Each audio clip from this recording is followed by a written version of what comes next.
up there just doing my time for me.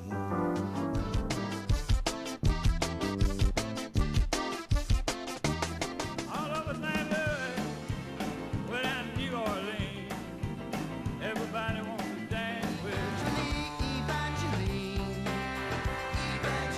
God, what it says, shout, I can walk away from all my mistakes. Took me home.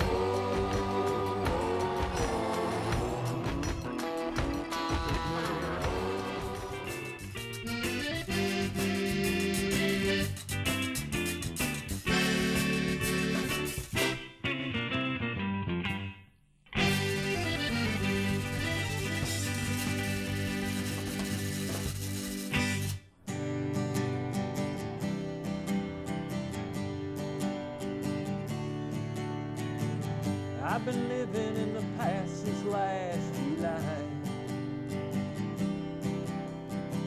going over the night she said goodbye. I spent a lot of time thinking about maybe coulda, woulda, shoulda's driving me crazy. I'm on the bad side of goodbye, the wrong side of good night. Wishing I had one more chance to try to make it right. I'm on the bad side of goodbye, the wrong side of good night. I wonder where she is tonight. I'm on the bad side of goodbye.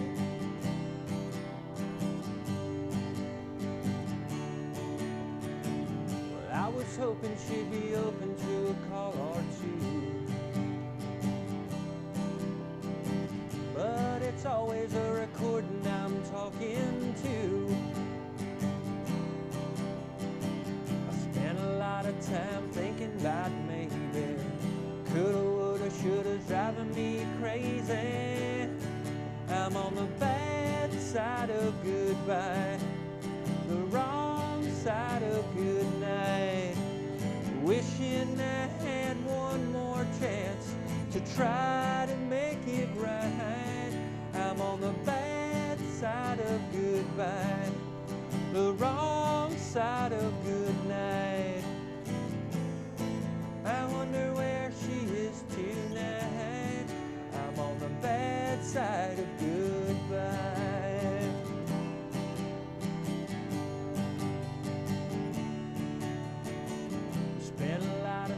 Thinking about maybe coulda, woulda, shoulda's driving me crazy. I'm on the bad side of goodbye, the wrong side of good night. The bad side of goodbye, the wrong side of good night. I'm on the bad side of goodbye, wrong side of good night. The bad side of goodbye, the wrong side of good night.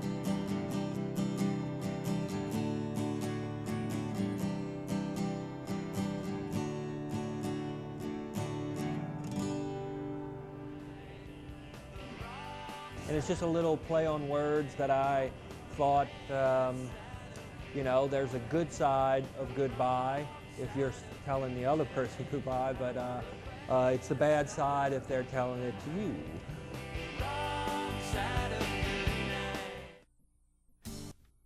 There ain't nothing I can say or do to get from here to there with you. We're not hanging out, honey, there ain't no doubt what's going on, but not for long, yeah. Ooh, that's enough of that. Ooh, that's enough of that.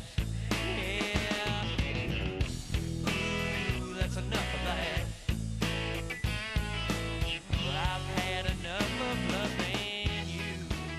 The band started, I think our first show was April Fool's Day of 1999, and And what we did was we just tried to get together, and we wanted to fuse the elements that we liked from country music, which were the songs about real things, and songs that about relationships, you know, good ones and bad ones, and we tried to fuse that with the you know, electric guitars and the power of rock, because we're guys that we were raised playing rock, but we were listening to country also, you know, and you know, we're influenced by everything from Led Zeppelin and the Ramones to, you know, Hank Williams, Buck Owens, and so you know, we just tried to put it together and make Ghost Town the country act that we would want to see, you know. And when we started, the bands that we were influenced by, the country acts were like Dwight Yoakam,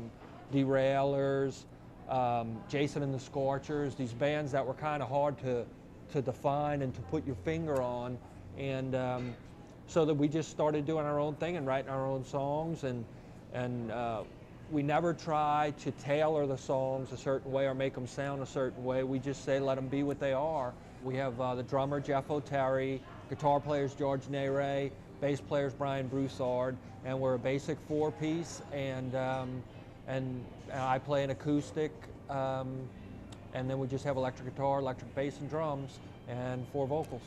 There's an old Paul Newman movie called HUD, and I was thinking I wanted the name to sound like that movie looks, and like that movie and Last Picture Show, that kind of lonesome feeling that those movies have, and that's what I kind of wanted Ghost Town to be. I wanted it to kind of evoke that that feeling, that mood of those movies, and so and I, you know, people seem to like it, and it feels right, you know. And some of the other names that we were thinking about, now when I think back on them, I say, gee, I'm glad we didn't go with those, you know.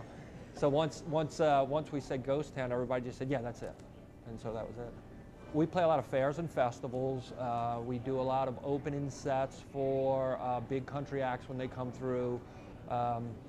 We'll play throughout the Gulf South. We do a lot of places like this, the River Shack. These are the kind of places where, you know, it's kind of a roadhouse feel, and it's a wooden floor, and it sounds really good, and it's a warm feeling, and you get a bunch of people up in here, and it's just a good vibe and a good feel, and so these are the kind of places that we frequent, and we play with a lot of acts. We play with a lot of country acts when they come through. And we do from mainstream acts like Kenny Chesney and Dwight Yoakam, Montgomery Gentry, Mark Chestnut, and then we'll play with older established acts like Merle Haggard, you know, and then we play with new guys like Hank Williams III. So and then we do all the Louisiana acts, you know, playing festivals. We get to play with you know, Zebra and Cowboy Mouth, and with the festivals there's always good food, so that's always a plus. And we get to meet a lot of people and see a lot of interesting things, and so it's really fun being in Ghost Town. And when we were first starting the band, we would say like, you know, like how Dwight Yoakam, how like in Dwight's songs, you know, they'll have really good, like Pete Anderson's a great guitar player, it's kind of guitar driven, and so we were kind of based some stuff on that, and then so we get the band together, and a couple years later we were playing with Dwight Yoakam, you know, and if we would have said in those first meetings, you know, hey, let's start this band and we'll be playing with Dwight Yoakam, would have probably said no, we won't, you know, but then it happens, and it's great, and sometimes we get to, you know, we talk to these guys, and like for instance when we played with Merle Haggard, you know, he came over after we played and talked to us and said how he enjoyed it, and I mean, when Merle Haggard comes over and tells you that he likes what you're doing, it really was a great moment for us, you know, for a young band, and I was very, very aware when I reached out to shake his hand, I'm shaking Merle Haggard's hand, you know, and you know, that's another thing, that when we started this little idea of Ghost Town, that say, hey, we'll be playing with Merle Haggard and Dwight Yoakam, and you know, it probably would have seemed like, you know, like a stretch, but we just took it one step at a time and wrote our songs and put out our records and just, you know, kept moving along, and so far so good. Ghost Town, a lot of people find it hard to pigeonhole. You know, we've been described as a country band with a lot of rock in us, or a rock band with a lot of country in us. One of the first shows that we opened for a bigger act, we played with this country gal named Terry Clark. And after we were playing a couple of songs, her crew was on the side, and we finished the song and heard one of the guys say to the other guy, "Man, this sounds like Led Zeppelin playing Johnny Cash," you know? And we thought, wow, that's kind of good, you know? And then some other people have come up to us and say, you know, y'all sound like the Ramones playing country, you know? And we say, well, that's good, you know? But what we try and do is we take all those influences and we put them into Ghost Town. But we know what Ghost Town should be, and we do it the way we want it to be. And we're playing the music we want to play. We've been able to present Ghost Town the way we want it presented, and if it works, great, and if it doesn't, we're going to go out with our boots on. And because if we have had people approach us and say, well, if you learn these songs, we can get you shows at these places, or what if you write a song like this, maybe it could get on the radio. And you know, it's just not what we do. You know, we know what we're comfortable doing, and so say we would write a song like that and it would get on the radio. Wouldn't that be kind of a hollow feeling, you know? And like I say, we are lucky enough to play with a lot of these acts that are on the radio, and a lot of them we really like. But some of them we don't, and some we'll be watching them and we'll say, man, I wouldn't want to be in that band, you know? And they're on the radio, they have hits, you know? But it's just that's not what we want to do. You know, we want to do it our way, to where when Ghost Town is over, we hope that people, you know, if someone says, hey, do you remember a band called Ghost Town? You know, we would hope that they would say, yeah, that was fun, that was good. And that's more important. It would be great to get on the radio, and we would love to get on the radio, but we'd like to get on the radio the way we are. And if it happens, it happens, and if it doesn't, well, then it just didn't happen, you know? I ain't seen the daylight since I don't know when, but I'm stuck in Folsom Prison.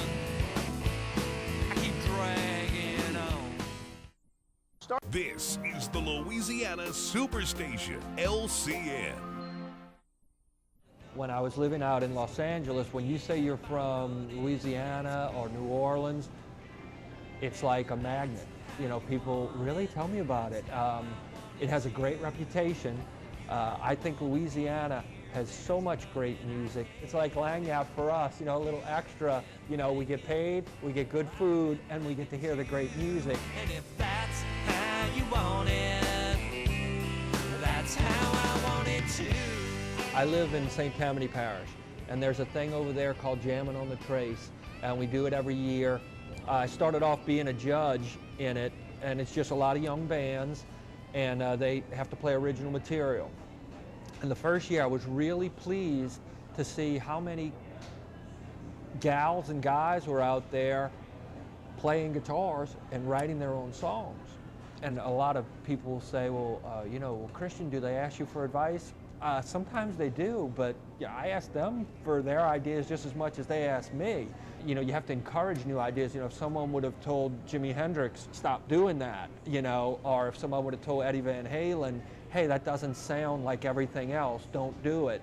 Well, you know, we would have been worse off, you know. Well, there's always songs playing in my head, and it could be, you know, a song, you know, an Elvis Presley song, or, you know, who knows what, a Jane's Addiction song, or whatever. Sometimes I'll hear someone say something, you'll hear people say something that's, you know, a clever little twist of a phrase, and that'll spark an idea. Sometimes I've misheard people say something. I think, wait, did they just say, no, that's not what they said, but what if they would have said that, you know? You know those rock tumblers that you put a rock in and it beats the rock up and kind of smooths it down? Well, I let the idea like beat around in my head to smooth off the rough edges. The hoot and holler idea I came up with that first line, which was, I got 5 more minutes till I get paid. You know, like just waiting for that check. And what are you going to do after you get the check? Well, you're going to go out with your friends and hoot and holler, you know. And so most people, you know, you're always waiting for something. You know, you got to have something to look forward to. And so that's kind of what Hoot and Holler was about. But the inspiration can come from anything. I come in with the songs and I play them the songs, and then we work out the arrangement so everybody gets their opportunity to put their ideas in, and we want to play stuff that we have fun playing. You know, we don't want to be playing stuff that we are uncomfortable with or that just doesn't feel right. So really, however it comes out, that's why we like to play songs for a while before we record them, because they'll find their own level. A lot of times when I listen to my little acoustic demos of the songs, and then when I hear the finished version on the record, they sound way different, you know. But that's because everybody puts their ideas in, and everybody puts their style in and their own personal way of playing their instrument. And then, you know, we kind of road test them. We play them in places like this, you know, and they kind of become what they should be, you know, and we just let them go to however they go, and then that's, the songs probably never finished because it could always change a little bit, you know.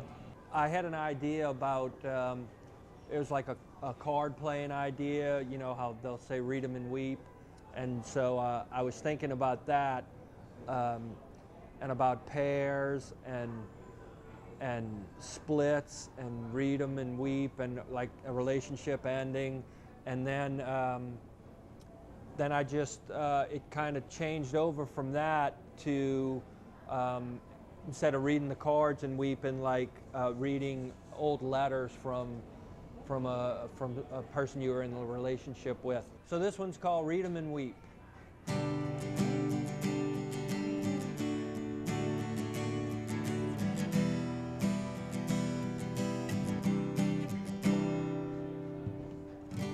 I've got every single letter that you ever sent to me. They're in a box behind the dresser where it's hard for me to see. Sometimes when I'm lonely, some nights when I can't sleep, I'll take out those letters and I read them and weep, fold them and cry, stare out that window, wondering why. There's no time for dreaming, no time for sleep, I just read them and weep.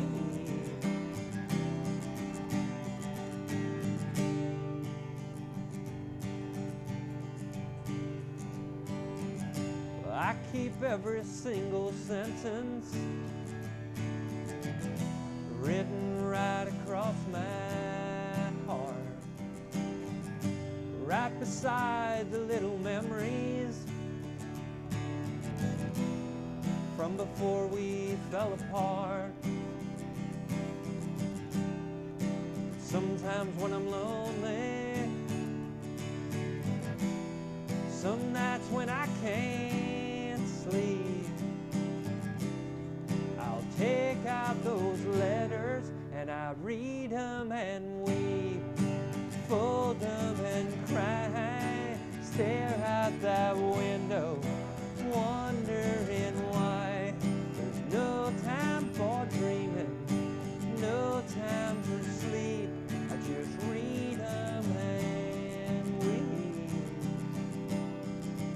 read them and weep, I read them and weep. Music is very inspirational. You know, if it inspires you to write a song, pick up a guitar, great. But it could inspire you to paint a picture, to write a novel. And I would love if Ghost Town songs, or even one Ghost Town song, could inspire or motivate someone to do something like songs have done to me. the Louisiana Superstation, LCN. We're in the business of letting people know that there's a band called Ghost Town, and this is what we do.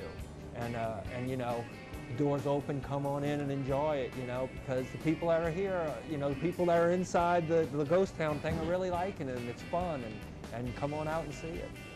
Our first record that we put out was called Electric Hoedown, and it's out of print now. We were lucky, we put it out on our own, and we were lucky enough to sell them all. And the record won a couple of awards, you know. It was the album of the year for Tambalaya Music Magazine, and so that was tremendous, you know. It got some good reviews. Then our second record we put out was called Giddy Up, and it did really well. It was named one of the top records of the year by Offbeat magazine. That was around the period where we started playing House of Blues on a regular basis, where when acts would come through, Pat Green, Trace Atkins, those kind of guys, Flatlanders, we'd open the show for them. Then our third record is called Six Pack, and it's done really well for us. Each record has sold more than the one before. It's gotten some really good reviews. It was named one of the top records of the year also. Our new record is a live album. The night that we released the Six Pack CD, we recorded that show. You know, it has songs from all the first three records, so it's kind of like the end of the beginning of Ghost Town. You know, it's kind of a way to sum up what we've done so far. And, you know, 3 records and then a live record, you know, that seemed like a good way to do it. You know, that's the way Kiss did it, and it worked for them. Well, I couldn't believe when she wanted to leave tonight. She said she didn't really care to hear I saw the light.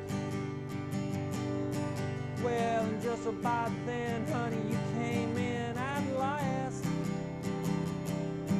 And you were wearing a shirt that said, God bless Johnny Cash. So long, Miss Wrong.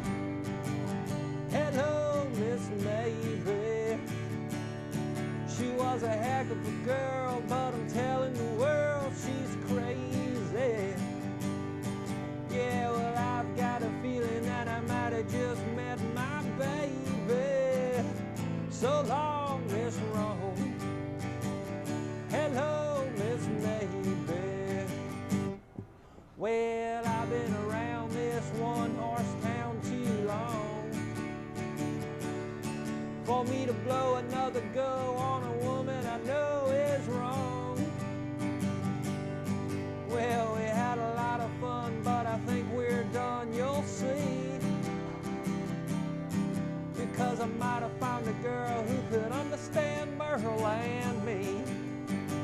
So long, Miss Wrong. Hello, Miss Maybe.